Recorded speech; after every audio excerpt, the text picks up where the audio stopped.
Assalamualaikum warahmatullahi wabarakatuh. Jumpa kembali dengan Banyuwangi Official. Oke, selamat siang semuanya teman-teman ya. Jadi siang ini kita mau nonton lagi, yaitu masih tentang Pertamina.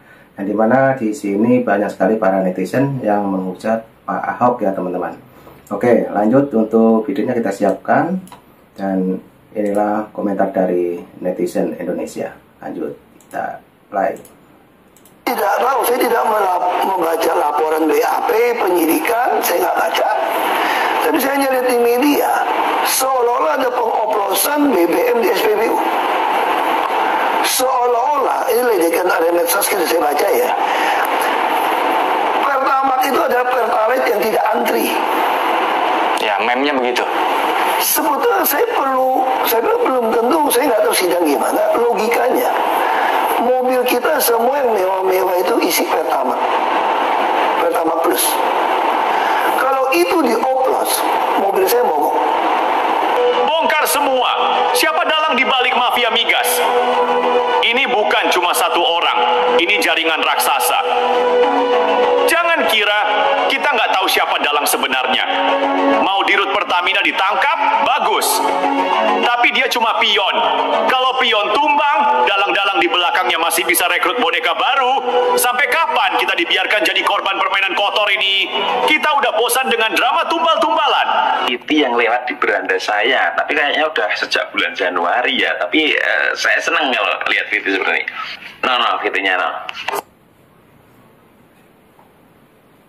Nah, di situ katanya KPK menyita uang sebanyak 8,1 miliar dari DPR Partai Gerindra. Nah, dan di situ ada captionnya, dilarang heboh karena ini bukan dari PDIP.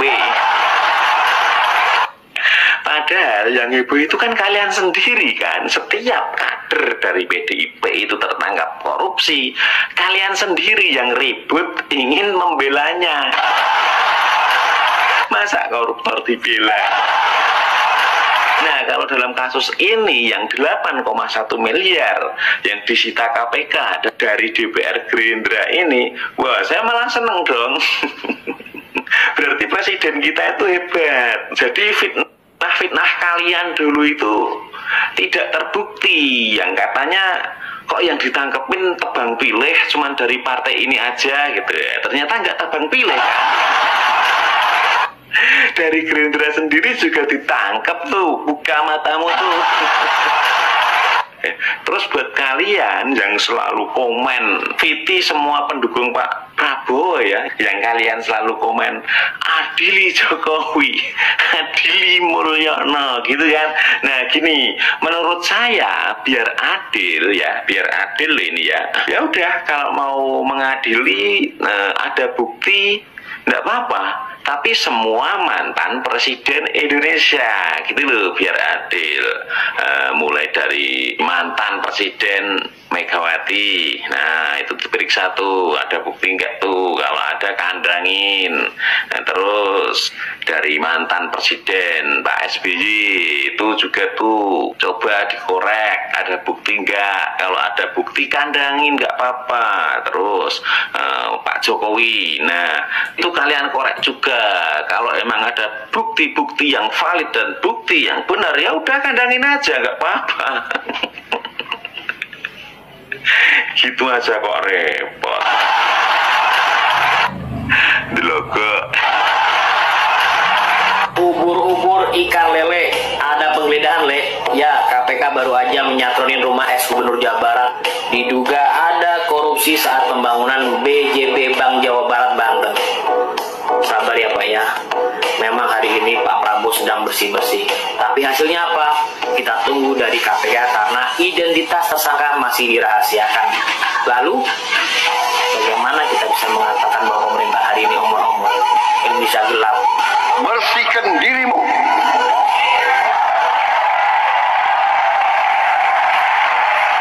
Sebelum kau dibersihkan. Tenang Pak RK, cuma digeledah. Kan Pak RK juga belum pernah diperiksa. Jadi kalau nggak bersalah, tenang aja. Saya mendoakan mudah-mudahan Pak RK tidak bersalah dan memang tidak bersalah. mungkin sebagian daripada kalian belum dapat melihat berita yang ini, tapi para ateng udah sibuk banget nih mention dan nge-tagin gue di berita yang ini. Berita yang ini kan, yang para wabah sibuk banget nge-tag dan mention gue, apalagi di bagian di Kumparan ya. Jadi nih, KPK geledah rumah Ridwan Kamil terkait dugaan korupsi di Bank BJB. Ini yang harus para wabah pahamin ya. Baca dulu beritanya yang baik. Yang pertama, KPK di sana memang sudah menentukan tersangka, tapi belum menyebutkan siapa tersangka-tersangkanya. Dan andai kata rumahnya Ridwan Kamil digeledah mencari barang bukti, ya udah biarkan aja para penegak hukum menjalankan tugasnya. Dan kalau misalnya sampai ketemu bukti, ya bukannya bagus, tipikornya malah bisa cepat terungkap. Yang kedua, andai kata ditemukan bukti di rumahnya Pak Ridwan Kamil, otomatis tanda kutip Pak Ridwan Kamil akan bisa jadi tersangka. Walaupun gue adalah seorang pendukungnya dulu ya. Tapi kalau misalnya seorang Ridwan Kamil sampai melakukan tipikor, ya udah kita kawal supaya dia diadili sesuai dengan perbuatannya. Masa udah tanda kutip maling kita masih dukung? Inilah yang bedainnya gua sama para wabah. Nih contohnya ya, kalau para wabah udah tahu ada mantan menteri perdagangan yang menguntungkan orang lain melakukan tipikor. Tipikor tuh nggak cuma ngambil duit doang ya, banyak kok contoh gratifikasi dan segala macam. Itu masih dibelain. Kan si TL nggak melakukan sesuatu yang menguntungkan dirinya, tapi menguntungkan orang lain. Blablabla. Koruptor nggak pantas dibela. Ya. Yang ketiga, ya, di kaum Kumparan nih, karena gue kan lihat berita di Kumparan nih, kaum Kumparan emang super duper ajaib. Nih, gue jelasin kenapa ajaibnya. Tukang tahu Japan. Masa sih barisan Prabowo pakai baju orang? Ini nih artinya ya, tukang tahu Japan.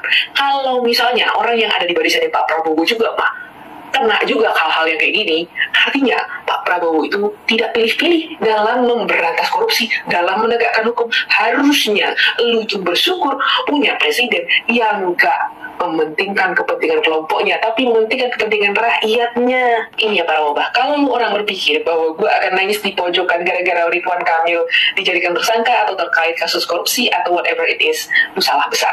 Gue malah tertawa ketika ada koruptor yang ditangkapin. Kenapa?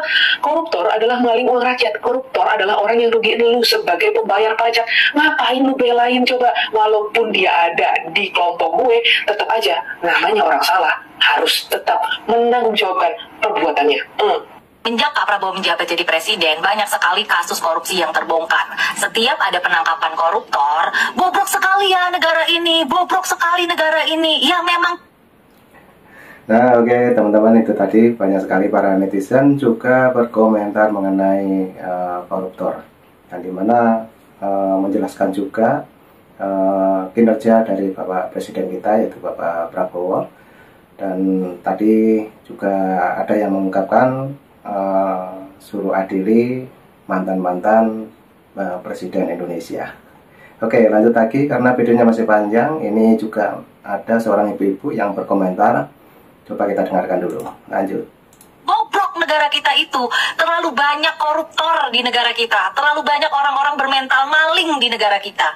Dan di saat ada presiden yang berkomitmen ingin membasmi para koruptor itu, ingin memberantas para maling-maling duit rakyat ini, bahkan ada kasus yang sudah bertahun-tahun lamanya tidak tersentuh bisa dibongkar, harusnya kita dukung dong. Kita dukung presiden kita yang ingin memberantas para koruptor itu yang sudah membuat negara kita ini bobrok. Bukannya malah di demo, mau dilengsarkan. Katanya akademisi, katanya intelek, tapi kenapa pemikirannya terbalik-balik? Harusnya kita dukung yang mau membasmi koruptor, bukannya mendukung para koruptor. Ya gimana negara kita nggak makin bobrok kalau pola pikir rakyatnya begitu, malah membela koruptor? Kayak mana ini ya?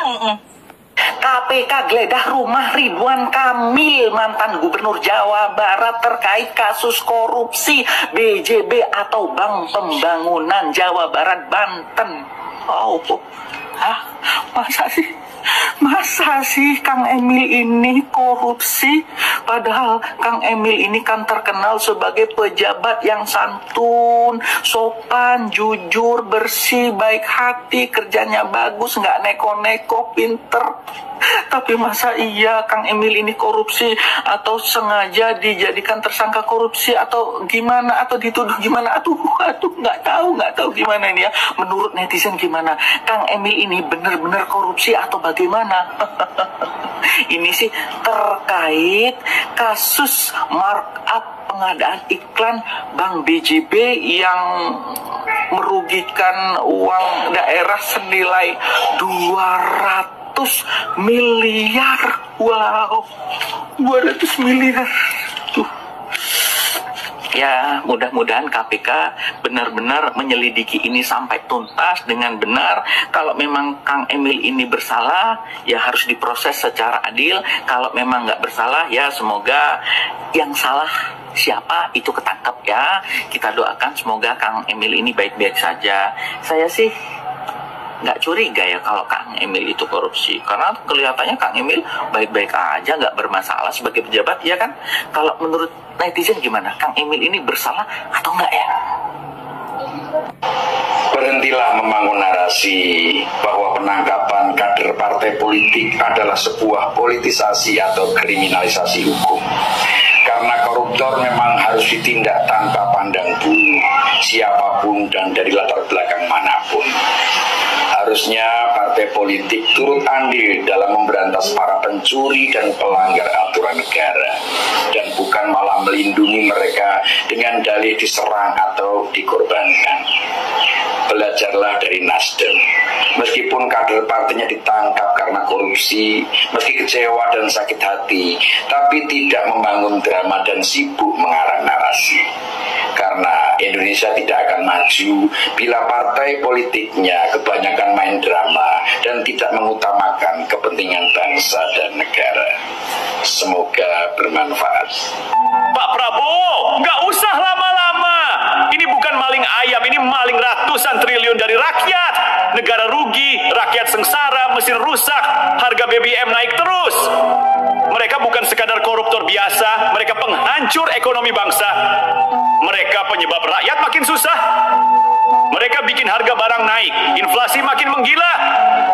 Pak Prabowo, kami rakyat menuntut keadilan.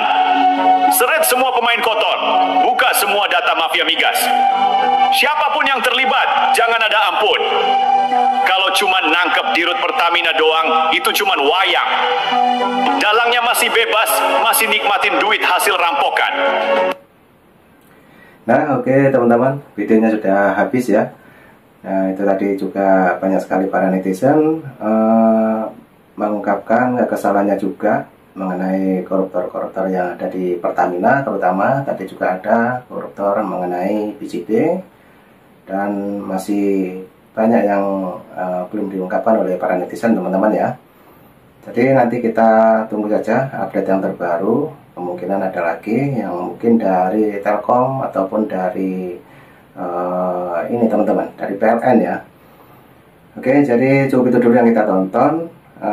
Kita ambil hikmahnya, dan tadi juga banyak sekali yang berkomentar netizen Indonesia. Oke, ambil hikmahnya, dan saya ucapkan selamat menunaikan ibadah puasa. Sehat selalu, salam buat warga. Assalamualaikum warahmatullahi wabarakatuh. Sampai jumpa.